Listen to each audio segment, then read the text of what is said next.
അല്ലാഹു സുബ്ഹാനഹു വ തആല എല്ലാ വെള്ളിയാഴ്ചയും നമ്മുടെ മുമ്പിലോട്ട് വരുമ്പോൾ അതിന്റെ രണ്ടാമത്തെ റക്അത്തിൽ ഇമാം ഇത് പാരായണം ചെയ്യുമ്പോൾ എല്ലാ വെള്ളിയാഴ്ചകളും വിശ്വാസികൾ ഒരിക്കൽ ഒരുമിച്ച് കൂടുന്ന മഹാരീതിയിൽ അല്ലാഹു പറയുന്ന ഏറ്റവും പ്രധാനപ്പെട്ട ഒരു സൂറത്താണ് സൂറത്തുൽ ഗാഷിയ. ബിസ്മില്ലാഹിർ റഹ്മാനിർ റഹീം. ഹൽ അതാക ഹദീസുൽ ഗാഷിയ വജൂഹു യൗമഇദിൻ ഖാശിഅ ആമിലത്തുൻ നാസിബ തസ്ലാ നാറൻ ഹാമിയ. എന്തിനാണ് ഈ ജീവിതത്തിന്റെ ജനനമൃതികളുടെ ഇടകളിലൂടെ നടന്നു പോകുന്ന ജീവിതത്തിൽ ഒരു തുച്ഛമായ ആയുസ് അല്ലാഹു സുബ്ഹാനഹു വ തആല നമുക്ക് ഈ ദുനിയാവിൽ തരികയും ആ ആയുസിന്റെ ഉള്ളിൽ പരമാവധി നമ്മൾ ജീവിക്കുകയും ചെയ്യുമ്പോ എല്ലാ വെള്ളിയാഴ്ചകളിലും ഭൗതികമായ ജീവിതത്തിന്റെ നാട്യനടലുകളിലൂടെ നടന്നു പോകുന്ന മനുഷ്യനോട് ആ ഒരാഴ്ചകൾക്കുള്ളിൽ അവൻ ധാരാളം പ്രവർത്തനങ്ങൾ അവന്റെ വാക്കുകൊണ്ടും അവന്റെ കൈകൊണ്ടും ഹൃദയം കൊണ്ടും ധാരാളം പ്രവർത്തനങ്ങൾ അവൻ ചെയ്യുമ്പോ അല്ലാഹു അവരോട് ചോദിക്കുന്ന ഏറ്റവും പ്രധാനപ്പെട്ട ചോദ്യം ഹൽ അതാക ഹദീസുൽ ഗാഷിയ.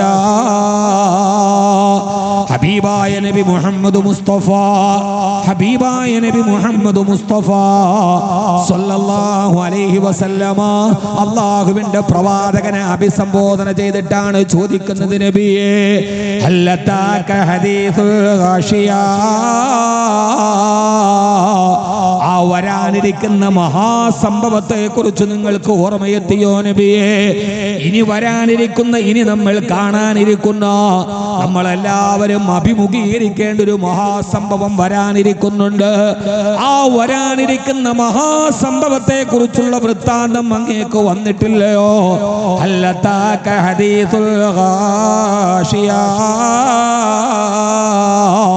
ആ മഹാസംഭവത്തിന്റെ പൊരുളുകൾ അറിയുന്നില്ലയോ സഹോദര? വെള്ളിയാഴ്ച ജുമുഅ നമസ്കരിക്കാൻ വേണ്ടി, പവിത്രമായ ജുമുഅക്ക് വേണ്ടി പള്ളിയിലെ രണ്ടാമത്തെ റക്അത്തിൽ ഇമാം നമ്മുടെ മുമ്പിൽ നിന്ന്, അത് മണപ്പള്ളി ജുമുഅ മസ്ജിദിലാവട്ടെ, ഈ കേരളത്തിന്റെ വിവിധ ഭാഗങ്ങളിലുള്ള ജുമുഅകളിലാകട്ടെ, രാഷ്ട്രീയ തലങ്ങളിലും ദേശീയ തലത്തിലും അന്താരാഷ്ട്ര തലത്തിലും ജനീവയിലും സുഡാനിലും എന്നു വേണ്ട ലോകത്ത് ആദ്യമായി പത്രം വായിക്കുന്ന ഫിജി എന്ന കരീബിയൻ രാഷ്ട്രത്തിൽ പോലും ഏത് ഭാഷ സംസാരിക്കുന്ന ഇമാമാവട്ടെ, അയാൾ മലയാളം പറയുന്നവനാവട്ടെ, തമിഴ് പറയുന്നവനാവട്ടെ, ഹിന്ദി പറയുന്നവനാവട്ടെ, അങ്ങകലെയുള്ള യൂറോപ്യൻ രാജ്യങ്ങളിൽ അതാത് കാലഘട്ടങ്ങളിലെ ഇംഗ്ലീഷോ ഫ്രഞ്ചോ എന്ന് വേണ്ട ഏത് ഭാഷകൾ സംസാരിക്കുന്ന ഇമാമാണെങ്കിലും ആ ഇമാമെല്ലാം ഒരേ ഭാഷയിൽ, ഒരേ സ്വരത്തിൽ, അറബി ഭാഷയിൽ ഒരേ സ്വരത്തിൽ, ഒരേ നിയമത്തിൽ അവര് പാരായണം ചെയ്യുന്ന ഒരു മുന്നറിയിപ്പ് ഏതെന്നറിയോ?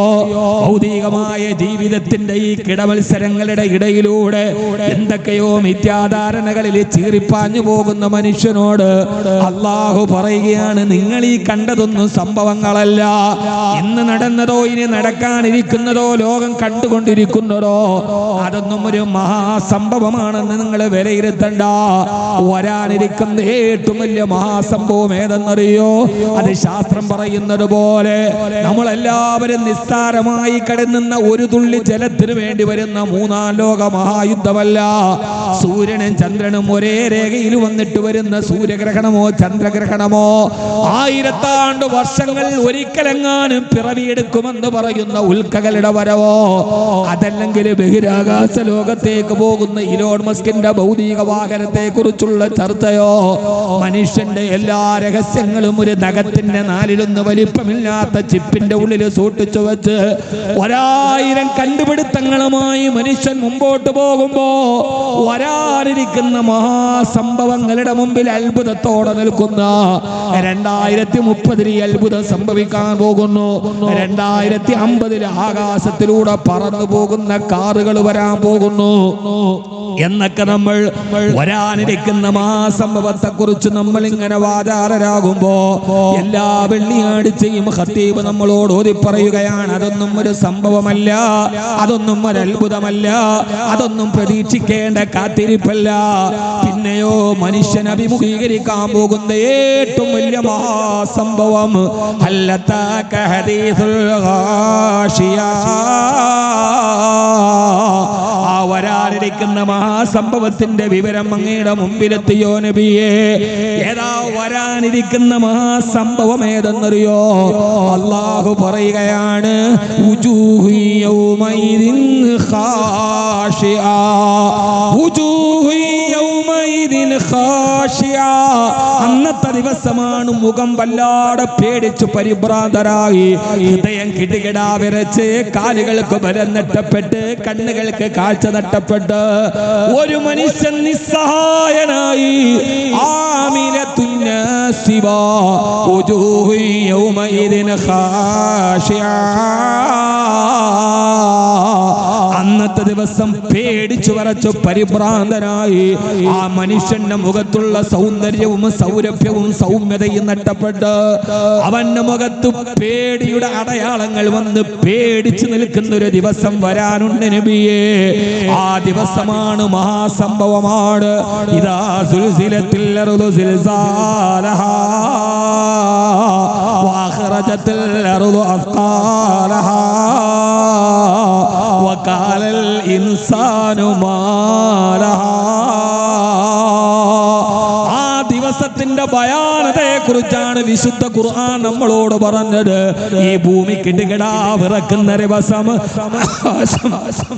പൊട്ടിപ്പിളർന്ന് താഴെ വീടുന്ന ദിവസം, നക്ഷത്രങ്ങൾ ഉതിർന്നു വീഴുമത്രേ, ആകാശം പൊട്ടിപ്പിളരുമത്രേ, ജന്തുജാലങ്ങൾ ചത്തു മലക്കുമത്രേ, ഈ ഭൂമി മുഴുവനും തവളം തവളമായി പൊട്ടിവിറക്കുമത്രേ.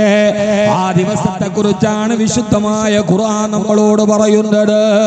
യൗമൈദിൻ യത്തബിഊന ദാഇയ ലാ ഇവദ ലാ വഖശഅത്തിൽ അസ്വാതു ലിർറഹ്മാനി ഫലാ തസ്മഉ ഇല്ലാ ഹംസാ വയദറുഹാ കാൻ സഫ്സഫാ ലാ തറാ ഫീഹാ ഇവജൻ വലാ അംദാ വയസ്അലൂനക അനിൽ ജിബാൽ ഫഖുൽ യൻസിഫുഹാ റബ്ബി നസഫാ. ഈ ഭൂമി മുഴുവനും പ്രപഞ്ചം തകർന്ന് തരിപ്പണമായി ഏകനായ പടച്ചവന്റെ മുമ്പിലേക്ക് നിന്നെ ഹാജരാക്കുന്ന ദിവസം. ആ ദിവസമാണ് നീ പേടിച്ചരണ്ട് നിൽക്കുന്നതെന്ന് വിശുദ്ധ ഖുർആൻ. ആ മഹാസംഭവം ഏതാണ്? ആ മഹാസംഭവമാണ് ഹൽ അതാക ഹദീസുൽ ആശിയ. ഹബീബായ നബി തങ്ങൾ മദീന പള്ളിയിൽ ഇരിക്കുമ്പോ ആദരവായ പ്രവാചകൻ നബി മുഹമ്മദ് മുസ്തഫ, ഉറക്കെ പറ, ഹബീബായ നബി മുഹമ്മദ് മുസ്തഫ. എല്ലാരും ഉറക്കെ പറയും, ഹബീബായ നബി മുഹമ്മദ് മുസ്തഫ, താജ്ദാറെ മദീന നബി മുഹമ്മദ് മുസ്തഫ, കഅബേ ക ബദറുദ്ദുജാ നബി മുഹമ്മദ് മുസ്തഫ. ആ ഹബീബിന്റെ പേര് പറഞ്ഞിട്ട് നമ്മുടെ ഹൃദയത്തെ നമുക്കൊന്ന് ശുദ്ധിയാക്കാം. ആ മദീനയുടെ ഹബീബാണ് നമ്മുടെ ചാരത്തേക്ക് പോ കടന്നു വരേണ്ടത്. തമ്മിലിടഞ്ഞും അഹങ്കരിച്ചും കരൾ കൊത്തിപ്പറിച്ചും ചവച്ചും പുളച്ചാർത്ത ഗോത്രക്കുറുമ്പിനെ കാട്ടുഗ്രൗര്യങ്ങളെ ശാന്തി സങ്കീർത്തനമാക്കിയ നായക. തമ്മിലിടഞ്ഞും അഹങ്കരിച്ചും കരൾ കൊത്തിപ്പറിച്ചും ചവച്ചും പുളച്ചാർത്ത ഗോത്രക്കുറുമ്പിനെ കാട്ടുഗ്രൗര്യങ്ങളെ ശാന്തി സങ്കീർത്തനമാക്കിയ നായക. ക്ഷമിപ്പിൻ, ക്ഷമിപ്പിൻ, ക്ഷമാശീലനാണെത്രയും ശക്തനെന്നോദിയ വേദപാരംഗത. അങ്ങോട്ടും ഇങ്ങോട്ടും ഇടഞ്ഞും തർക്കിച്ചും പരിഹസിച്ചും പരസ്പരം പോരടിച്ച് നടന്ന ഔസിനെയും ഖസറജിനെയും ഇസ്ലാം എന്ന ഒരൊറ്റ പാശത്തിൽ ഒന്നിച്ചാക്കിയ മുത്തേ നബി മുഹമ്മദ് മുസ്തഫ, ഹബീബായ നബി മുഹമ്മദ് മുസ്തഫ. അല്ലാഹു നമുക്ക് ഹബീബിന്റെ പാഠങ്ങളിലൂടെയും പാദങ്ങളിലൂടെയും നടക്കാൻ അല്ലാഹു നമുക്ക് തൗഫീഖ് നൽകട്ടെ. ആമീൻ യാ റബ്ബൽ ആലമീൻ. ആ ഹബീബായ നബി തങ്ങളുടെ വഴിയാണ് നമ്മുടെ വഴി. അല്ലാഹുവിന്റെ റസൂൽ വിളിച്ചപ്പോൾ അബൂജഹൽ ഉത്തരം കൊടുത്തില്ല, അബൂലഹബ് ഉത്തരം കൊടുത്തില്ല. കാരണം അത് അവരുടെ അഹങ്കാരം അതിനെ സമ്മതിച്ചില്ല. പക്ഷേ വഴിയിലൂടെ നടന്നു പോകുന്ന മിണ്ടാപ്രാണി, വിവേകമില്ലാത്ത, പഞ്ചേന്ദ്രിയ പരിജ്ഞാനമില്ലാത്ത മിണ്ടാപ്രാണി അമാൻപേടെ ഹബീബിന്റെ വിളിക്കുത്തരം കൊടുത്തു. കല്ലുകളെ ഹബീബിന്റെ വിളിക്കുത്തരം കൊടുത്തു. കല്ലിനേക്കാൾ വലിയ മനസ്സുള്ള മനുഷ്യന് ഉത്തരം കൊടുക്കാൻ കഴിഞ്ഞില്ല. മാൻപേടെ ഉത്തരം കൊടുത്തു അത്രേ. മനുഷ്യൻ കൊടുത്തില്ല. അബൂലഹബ് ഹബീബിന്റെ അയൽപക്കക്കാരനാണ്, അബൂജഹൽ അയൽപക്കക്കാരനാണ്. പക്ഷെ ഉത്തരം കൊടുത്തില്ല. പക്ഷേ മാൻപേടെ ഉത്തരം കൊടുത്തു അത്രേ. സാഹിബുല്ലബിയതി ഹേതാ തർജിഉ ലിമനി ഇസ്താദ സരിആ ലിമാനുൻ നബി വാഫത് അലൈഹി സലാം ലാമീനു ലബിയതി ഹേതാ തർജിഉ ലിമനി ഇസ്താദ സരിആ ലിമാനുൻ നബി വാഫത് അലൈഹി സലാം. ഹബീബായ നബിയുടെ വിളിക്കുന്ന ഉത്തരം കൊടുക്കണം. അല്ലാഹുവിന്റെ റസൂൽ മദീനത്തെ പള്ളിയിൽ ഇരിക്കുമ്പോഴാണ് ഈ ആയത്ത് ഇറങ്ങുന്നത്. ഓ നബിയേ ഹല്ലതാക ഹദീസുൽ ഗാശിയ, അങ്ങേക്കാ മഹാസംഭവത്തിന്റെ വൃത്തമെത്തിയില്ലയോ നബിയേ? ഈ ആയത്ത് കേട്ടപ്പോ അല്ലാഹുവിന്റെ റസൂലിന്റെ കവിൾത്തടത്തിലൂടെ കണ്ണുനീര് തടം തള്ളിയാ തൊടുകയിട്ട് ഹബീബായ നബി പറഞ്ഞു അത്രേ, അതേ കദ അത്താനി റബ്ബി, കദ അത്താനി റബ്ബി, അതേ എന്നെ അല്ലാഹു പറഞ്ഞ വിവരം എനിക്കെത്തി എന്ന് പറഞ്ഞ് പിന്നീടുള്ള 3 രാത്രികളിൽ ഹബീബായ നബി തങ്ങൾ ഈ ആയത്തോത്തിട്ട് പൊട്ടിക്കരയുമായിരുന്നു എന്ന് ചരിത്രം നമ്മളോട് പറയുന്നുണ്ട്. അല്ലാഹു നമ്മളെ ആ വഴിയിലേക്ക് എത്തിച്ചു തരട്ടെ. നമുക്ക് പടച്ചോനോട് സംസാരിക്കണമെന്ന് ആഗ്രഹമുണ്ടോ? എനിക്ക് എന്റെ റബ്ബിനോട് സംസാരിക്കണം. എന്ത് ചെയ്യണം? നിസ്കരിച്ചാൽ മതി. അടിമയും ഉടമയും തമ്മിലുള്ള മേറാജാണത്. പടച്ചോൻ എന്റെ റബ്ബ് എന്നോട് സംസാരിക്കണം എന്ന് നമുക്ക് ആഗ്രഹമുണ്ടോ? ഓതിയാൽ മതി. നമ്മളോട് എന്തൊക്കെ പറയാനുണ്ടോ പടച്ചോൻ പറഞ്ഞതാണ്. അതാണ് ഖുർആൻ. എന്റെ റബ്ബിന് എന്നോട് എന്തൊക്കെ പറയാനുണ്ട്, എന്റെ വ്യക്തി ജീവിതം, എന്റെ സാമ്പത്തിക ജീവിതം, എന്റെ കുടുംബ ജീവിതം, എന്തൊക്കെ പറയാനുണ്ടോ പറഞ്ഞതാണ് ഖുർആൻ. ഖുർആൻ ഓതിയാൽ യാ ഇബാദി, എന്റെ അടിമേ എന്നാരെ വിളിക്കണേ? അഹമ്മദ് കബീറിനെ. നിങ്ങളെ യാ ഇബാദി, എന്റെ അടിമകളെ എന്ന് വിളിക്കുമ്പോൾ ആരാണത്? നമ്മൾ ഓരോരുത്തരും അതിലുണ്ട്. ആ വഴിയിലൂടെ നമ്മൾ സഞ്ചരിച്ചു പോകുകയും ഒരു കെട്ട കാലത്ത് നമ്മൾ എങ്ങനെ ജീവിക്കണം അല്ലാഹു നമ്മളോട് പറയുന്നുണ്ട്. ആ വഴിയിലൂടെ സഞ്ചരിക്കാൻ അല്ലാഹു തൗഫീഖ് നൽകട്ടെ. ആമീൻ പറയ്. ഹബീബായ നബി മുഹമ്മദ് മുസ്തഫ. ഇന്ന് ബാക്കവിയുടെ പകല് കഴിഞ്ഞു പോകുമ്പോ ഇനി അടുത്ത വെള്ളിയാഴ്ച ആയത്ത് വെക്കുമ്പോ ഇതെല്ലാം എന്ത് ചെയ്യും? ഓർമ്മ വരും. പകലറാഹത്തായി അടുത്ത വെള്ളിയാഴ്ച നമുക്കിത് ഓർമ്മ വരണം. ഇതൊക്കെയാണ് ഈ പറഞ്ഞത് എന്ന് നമുക്ക് ഓർമ്മ വരണം. ആ സമയത്ത് ആ മഹാസംഭവം നമുക്കാർക്കും യാതൊരുവിധ സ്വാധീനവും ഇല്ല. ആരെയും സ്വാധീനിക്കാൻ കഴിയില്ല. ഒരു മനുഷ്യനും നമ്മുടെ സഹായത്തിനില്ല. ഒരാൾ നമ്മുടെ കൂടെ ഇല്ലാത്തൊരു കാലം.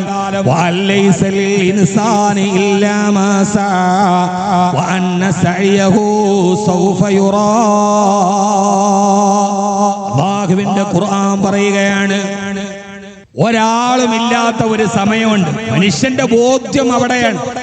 ആ ബോധ്യമില്ലാത്ത ഒരു മനുഷ്യനും ഭൂമിയിൽ നല്ലവനാവാൻ പറ്റില്ല. ഭൂമിയിൽ നല്ലവനാകാൻ, നന്മയോടെ ജീവിക്കാൻ, സത്യത്തോടെ ജീവിക്കാൻ ഏറ്റവും പ്രധാനപ്പെട്ട ഒരു വിശ്വാസം പരലോകത്തിന്റെ വിശ്വാസം. ഞാൻ ഒരിക്കൽ അവസാനിക്കും, മഹ്ശറിൽ ഞാൻ എഴുന്നേറ്റ് നിൽക്കും എന്ന ഒരു ബോധ്യമാണ് കാട്ടാളനായ ഖത്താബിന്റെ മകൻ ഉമറിനെ ഉമർ റളിയല്ലാഹു അൻഹു ആക്കിയത്. ആ ബോധ്യം ഇല്ലാത്തടത്തോളം പിന്നെ ആരോടെന്ത് വാള് പറഞ്ഞിട്ടെന്ത് കാര്യം? ചാത്തപ്പൻ എന്ത് മഹ്ശറാന്ന് ചോദിച്ച മാതിരി. ചാത്തപ്പൻ എന്ത് മഹ്ശർ? പടച്ചോനെ പേടിയുണ്ട്, പരലോകത്തെ പേടിയുണ്ട്, മരണശേഷം ഒരു ജീവിതമുണ്ടെന്ന് ബോധ്യമുണ്ട്. സഹോദരങ്ങളെ, നമ്മളെല്ലാവരും, ഞാനും നിങ്ങൾ പഠിക്കരുത്, എന്നോട് നിങ്ങളോടുള്ള വാളാണ്. അപ്പോഴാണ് നമുക്ക് ഈ ഭൂമിയിൽ തെറ്റേത് ശരിയേത്, സത്യമേത് അസത്യമേത്, ഞാൻ ചെയ്യുന്നത് ശരിയാണോ എന്ന ചോദ്യം നമ്മുടെ നേരെ വരുന്ന എപ്പോഴാണ്? ഈ ദുനിയാവിൽ ആർക്കും ജയിക്കാം, ആർക്കും തോക്കാം. പക്ഷെ ജയവും തോൽവിയും നിർണായകമാകുന്നത് എവിടെയാണ്? ജയവും തോൽവിയും നിർണായകമാകുന്ന എവിടെയാ? ഇവിടെ ആർക്കും ജയിക്കാം, ആർക്കും തോൽക്കാം, ഒരു പ്രശ്നമില്ല. ആരെയും വിലക്കെടുക്കാതിരിക്കാം. പക്ഷെ തോൽവി നിർണായകമാകുന്നത് എപ്പോഴാണ്? നീ തോറ്റു. എന്നാൽ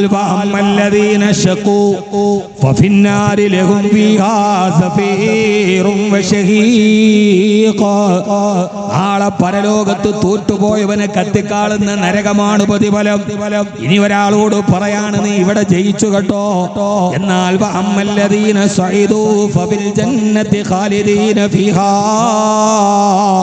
അവിടെ ജയിച്ചവൻ അല്ലാഹു കാലാകാല സ്വർഗമാണ് നൽകുക. ഈ ദുനിയാവിലെ ജയപരാജയങ്ങൾക്ക് പടച്ചവൻ പ്രതിഫലം നിശ്ചയിച്ചിട്ടില്ല സഹോദരങ്ങളെ. അതുകൊണ്ടാണ് വിശുദ്ധമായ ഖുർആൻ പറയുന്നത് നാളെ നിങ്ങളുടെ മുഖം പരിഭ്രാന്തമാകും. പേടിച്ചു വിറച്ചു നിൽക്കുന്ന ഒരു ദിവസം നിങ്ങൾക്ക് വരാനുണ്ട്.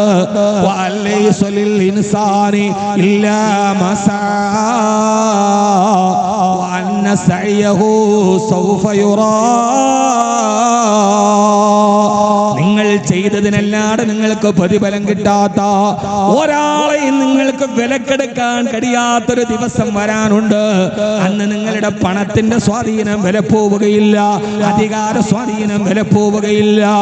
സ്വാധീനങ്ങൾക്ക് വഴങ്ങാത്ത ജഡ്ജിയും സ്വാധീനങ്ങൾക്ക് വഴങ്ങാത്ത സാക്ഷിയും സ്വാധീനങ്ങൾക്ക് വഴങ്ങാത്ത തിരുത്തപ്പെടാത്ത കുറ്റപത്രങ്ങളും FIR-ഉം അടക്കം എല്ലാം പടച്ചവന്റെ മുമ്പിൽ ഭദ്രമായി ഹാജരാക്കപ്പെടുന്ന ഒരു ദിവസത്തെ നിങ്ങൾ അഭിമുഖീകരിക്കാറുണ്ട്. ഇൻഷാ അല്ലാഹ് സമയമുണ്ടെങ്കിൽ ആ വിഷയത്തിലേക്ക് ഞാൻ കടന്നു വരാം. അല്ലാഹു നമുക്കതിനെ തൗഫീഖ് നൽകട്ടെ. ആ ദിവസം നിങ്ങളെ രക്ഷപ്പെടുത്താൻ ഒരാൾ നിങ്ങളുടെ മുമ്പിലില്ലാത്ത ദിവസം. ആ സമയത്ത് നിങ്ങളെ രക്ഷപ്പെടുത്തുന്നതാരാ? യുബസ്സറൂനഹും യബദ്ദുൽ മുജ്രിമു ലൗ യഫ്തദി മിൻ അദാബി യൗമിദിൻ ബിബനി വസാഹിബതിഹി വഅഖീ വഫസീലതിഹി التي تؤوي ومن في الأرض جميعا ثم ينجي. ആ കവി ഓതുന്നതൊന്നും ആരെയും ഒരാളെയോ ഒരു വിഭാഗത്തെയോ രക്ഷപ്പെടുത്തിയിട്ടല്ല. ഞാൻ ഈ ഓതുന്നതെല്ലാം വിശുദ്ധ ഖുർആനാണ്. ഇത് ഖുർആന്റെ ആയത്തുകളാണ്. നാളെ പരലോകത്തെ പടച്ചവന്റെ കോടതിയിൽ ഹാജരാക്കുന്ന ദിവസം പടച്ചവന്റെ കോടതിയുടെ പ്രത്യേകത എന്താ? ആ പടച്ചവന്റെ കോടതിയുടെ പ്രത്യേകത എന്താ? പടച്ചോന്റെ കോടതിയുടെ പ്രത്യേകത എന്താ? പടച്ചോന്റെ കോടതിക്ക് ഒരു പ്രത്യേകതയുണ്ട്. ഒരു സ്വാധീനത്തിന് അത് വഴങ്ങൂല. ജഡ്ജിയെ സ്വാധീനിക്കാൻ പറ്റില്ല. കാരണം ആ കോടതിയിലെ ജഡ്ജിയെ കുറിച്ച് പറയുന്ന ഒരു വാക്കുണ്ട് ഖുർആനിൽ. എന്താണ്? വല്ലാഹു അസീസുൻ ദുന്തിഖാം. നിന്റെ രക്ഷിതാവ് മാന്യനാണ്. ദുന്തിഖാം, മുഖം നോക്കാതെ ശിക്ഷണ നടപടി എടുക്കുന്നവനാണ്.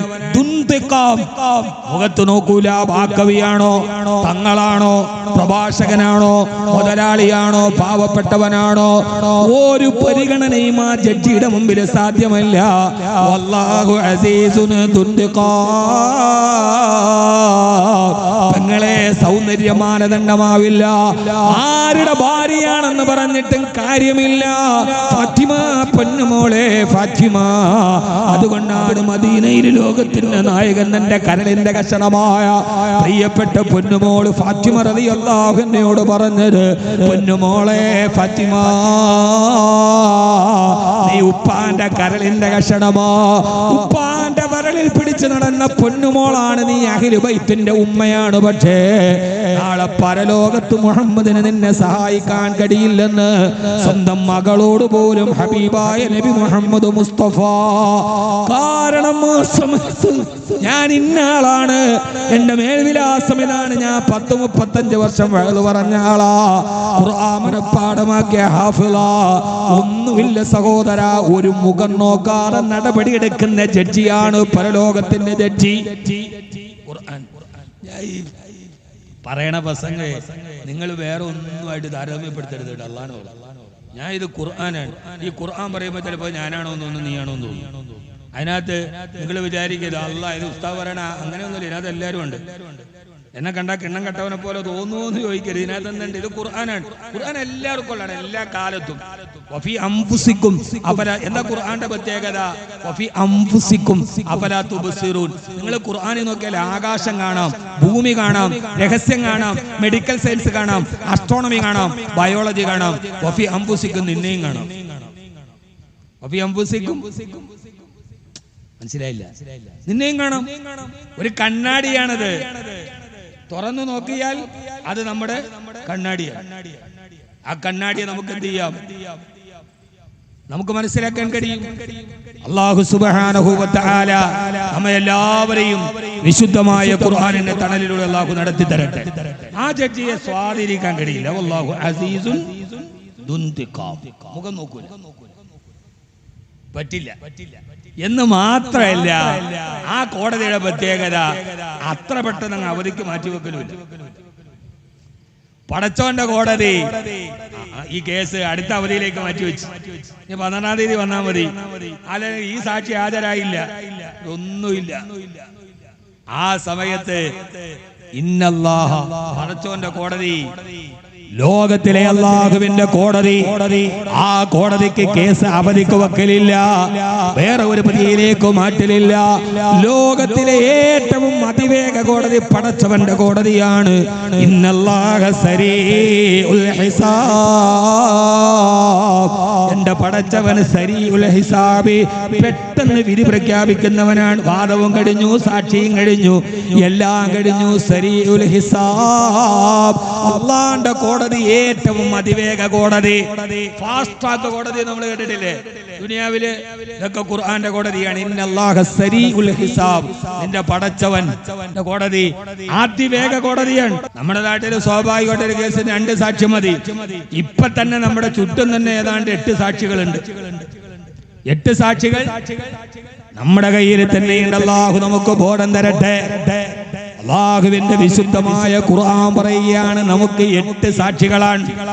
എവിടെ പോയാലും, ഒരു കടയിൽ പോയാൽ കാണാം, ഇവിടെ CCTV വെച്ചിട്ടുണ്ട്. നിങ്ങൾ ജാഗരൂകരാകണം, നിങ്ങൾ ക്യാമറയുടെ നിരീക്ഷണത്തിലാണ്. ആ ബോട്ട് കാണുമ്പോൾ നമ്മളെല്ലാവരും പെട്ടെന്ന് നമ്മുടെ മുഖിയൊന്ന് ചീടിയൊതുക്കും. ഒന്നുമല്ലെങ്കിൽ ക്യാമറയിൽ കാണുമ്പോൾ ഒന്ന് കാണുന്നതിനൊരു ഭംഗി വേണ്ടേ?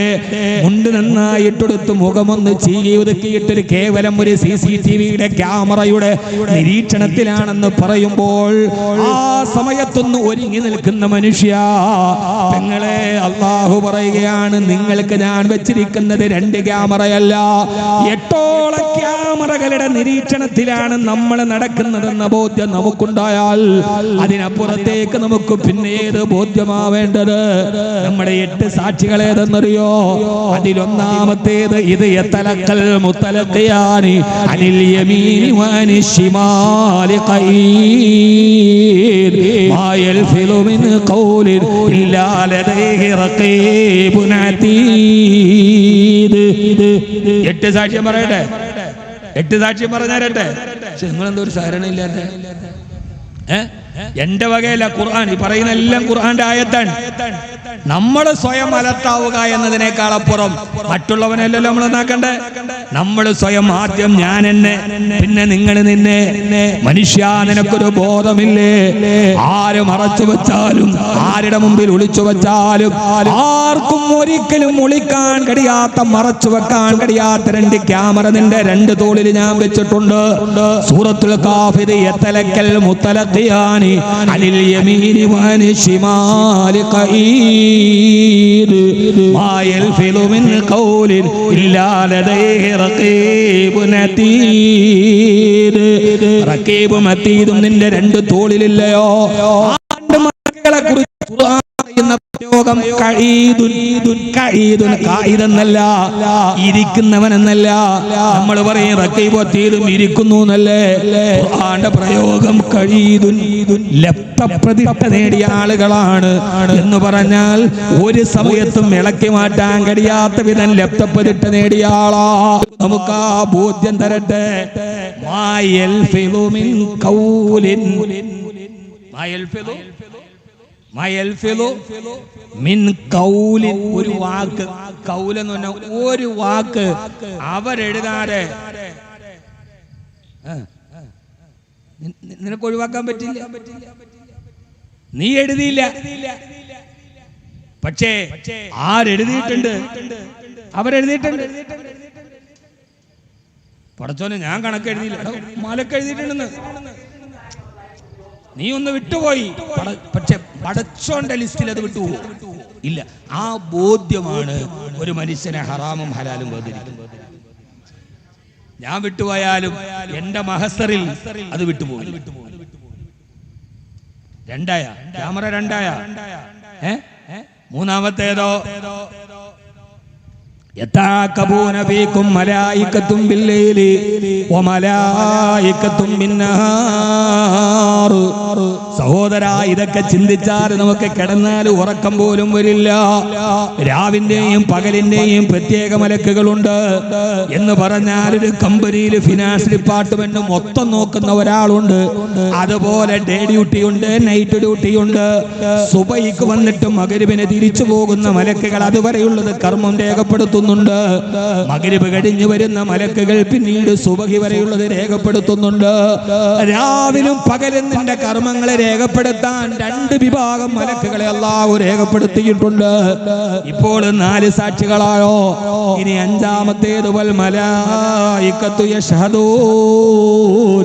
ഇതിനെ എല്ലാം നിയന്ത്രിക്കാൻ പൊതുവിൽ അല്ലാഹു ഏൽപ്പിച്ച മലക്കുകളുണ്ട്. 5ആയോ. 6ാമത്തേത് ഏതെന്നറിയോ എന്റെ പ്രിയപ്പെട്ട സഹോദരാ?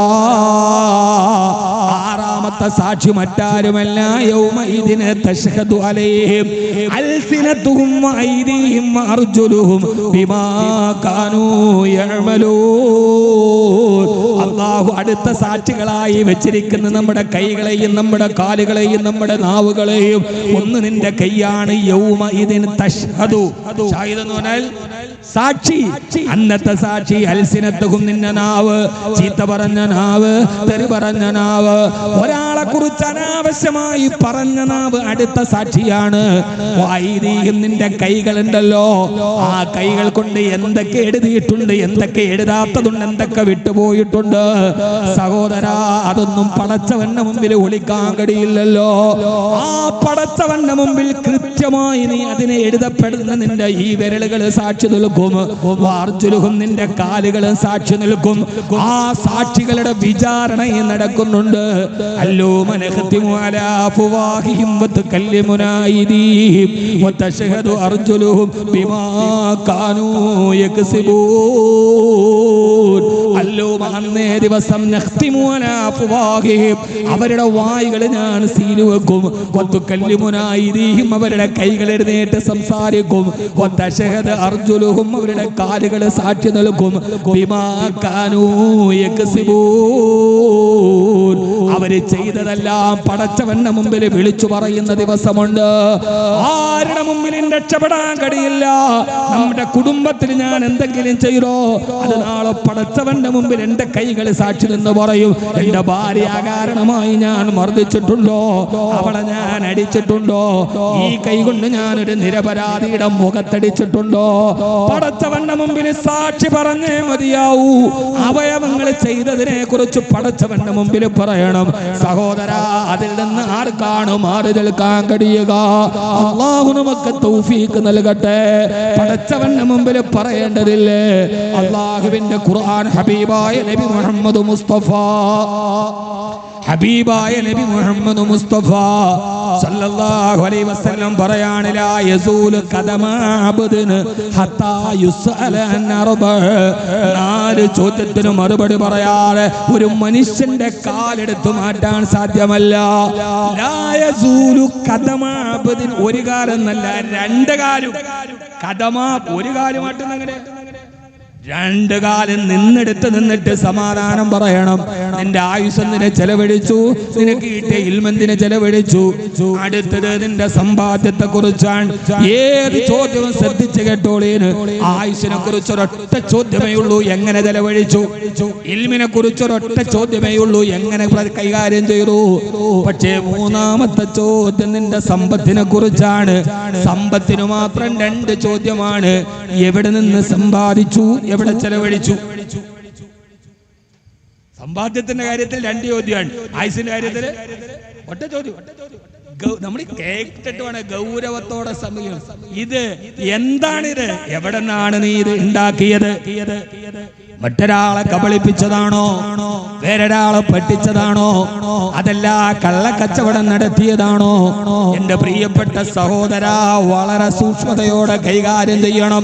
മഹാന്മാര് നമ്മളോട് പറയുന്നത്, ഒരു സമ്പത്ത് കൈകാര്യം ചെയ്യുന്ന, പൊതുമുതല് കൈകാര്യം ചെയ്യുന്ന സമയത്ത് നീ നിന്റെ വീട്ടിൽ നിന്നും നീ നിന്റെ പള്ളിയിൽ വന്നു.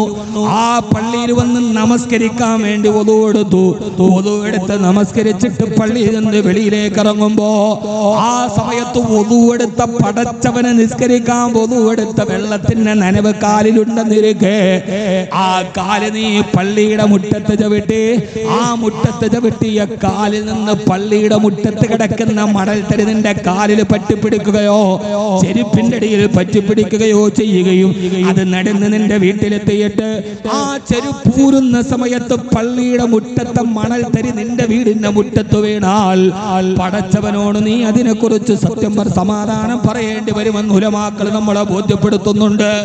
ഇതൊരു ചെറിയ നിസ്സാര കാര്യമല്ല. ഞാൻ വളരെ സ്നേഹത്തോടെ സഹോദരാ ബുദ്ധിയോടെ ഓർമ്മിപ്പിക്കുകയാണ്. സഹോദരാ, ഇതൊന്നും നിസ്സാരമല്ല. കാലിൽ പറ്റിയ, മനസ്സിലായില്ലേ, നനവില് പറ്റിയ മണൽത്തരി, പള്ളിയുടെ മണൽത്തരി, വഖഫിന്റെ മണൽത്തരി നിന്റെ വീട്ടിലെത്തിയാൽ അക്കാര്യത്തിൽ നീ പടച്ചവനോട് സമാധാനം പറയണം എന്ന് അല്ലാഹുവിന്റെ പ്രവാചകൻ നബി മുഹമ്മദ് മുസ്തഫ സൂക്ഷ്മതയോടെ കൈകാര്യം ചെയ്യണം. പടച്ചവനെ പേടിച്ച് കൈകാര്യം ചെയ്യണം. അല്ലാഹു നമുക്ക് തൗഫീഖ് നൽകട്ടെ. അത്രമേൽ ബോധമുള്ളതാണിത്, അത്രമേൽ ബോധ്യമുള്ളതാണിത്. ഇത് അവരുടെ മുമ്പിൽ മറക്കാൻ കഴിയില്ലല്ലോ. 7ാമത്തെ സാക്ഷി ഏതെന്നറിയോ? ആ 7ാമത്തെ സാക്ഷിയാണ് നീ തന്നെയാണ്, നിന്റെ സാക്ഷി. 7ാമത്തെ സാക്ഷി, ആ സാക്ഷി 7ാമത്തെ സാക്ഷി നീ തെറ്റ് ചെയ്യുന്ന ഭൂമിയുണ്ടല്ലോ, യൗമൈദിന തുഹദ്ദിഥു അഖ്ബാറഹാ. എവിടെ വെച്ചാണോ തെറ്റ് ചെയ്തത്, എവിടെ വെച്ചാണോ വ്യഭിചരിച്ചത്, എവിടെ വെച്ചാണോ മദ്യപിച്ചത്, പാതിരാവിന് നിശബ്ദത, ആരും അറിയാതെ ഇന്റർസ്റ്റേറ്റിന്റെ അപ്പുറത്ത് ആന്ധ്രാപ്രദേശിലെ ഏതോ ഒരു ഇരുട്ടിന്റെ ഉള്ളില് ലോഡ് കയറ്റാൻ പോയപ്പോ നാഷണൽ പെർമിറ്റ് ലോറിയുടെ അടിയിലിരുന്നിട്ട് തണ്ണിയടിച്ചത്. പടച്ചവനെ, ആ സ്ഥലം നിനക്ക് നേരെ നാളെ പരലോകത്ത് സാക്ഷി നിൽക്കും, ആരും അറിഞ്ഞിട്ടില്ല. ഓടി വരുന്നതിന്റെ ഇടയിലെ കെട്ടിളകിയും പോയി. ഇതേവരെ നിങ്ങൾക്കതിന് ആരും അറിഞ്ഞിട്ടില്ല. പക്ഷേ യൗമൈദിന തുഹദ്ദിഥു അഖ്ബാറഹാ, നാളെ പരലോകത്ത് നീ തെറ്റ് ചെയ്യാൻ സാക്ഷി നിന്ന ഭൂമി പടച്ചവന്റെ മുമ്പിലെ സാക്ഷിയാണത്രേ.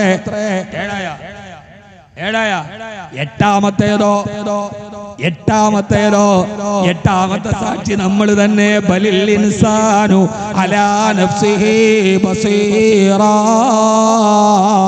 മനുഷ്യൻ തന്നെ പറയും, അല്ലാഹുവേ ഞാൻ തെറ്റ് ചെയ്തു റബ്ബേ. പ്രതി തന്നെ കുറ്റം സമ്മതിച്ചാ പിന്നെ പ്രശ്നമുണ്ടാ? പ്രതി എന്നെ എന്ത് ചെയ്ത്? ഞാൻ കുറ്റം ചെയ്തു എന്ന് പ്രതി എന്നെ സമ്മതിച്ച വെട്ടു. എല്ലാം റെക്കോർഡാണ് അവിടെ. അവിടെ പിന്നെ ആരെയും മറക്കാൻ പറ്റൂലല്ലോ. അതുകൊണ്ട് പ്രതി തന്നെ എന്ത് ചെയ്യണം? പ്രതി തന്നെ കുറ്റം സമ്മതിക്കണം. സമ്മതിച്ചേ മതിയാവൂ.